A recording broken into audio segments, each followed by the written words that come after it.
Omukoro gutandukira n'ekitambo kya misa ekyebembirwe bwana mukuru wa Kyamuhunga parishi kandi asimire obwesugwa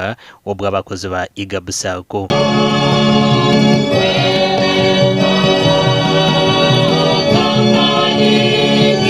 Ahwerire kugira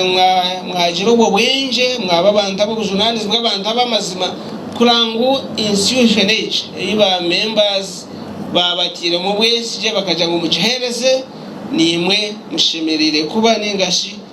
inka institution shemerwa tweshongoreche nituzuru kusima mukama ese kitere cyeki no kugira ngo abantu bitu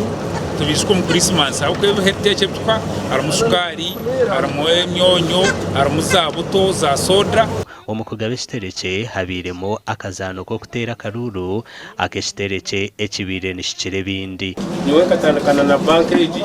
kuyitandika kutaho ibyo kuhangura kandi ati natandika nahangura ibintu byinshi nahangura inkoko nahangura soda kugira ngo bakorete ibintu basangamo ibinamani kandi baguze bongere gukora n'amani. Abebembezi ba IGABU SACCO bashabirwa kugumizamo n'entebekanisa ezo kugaba ekitereke ngo cwero kutungura sakwezi mweneje yabakarcha ya IGABU okugira ngo buri mwaka ntutekwa kwijaha kandi twemerera tukatunga inkoko na nebindi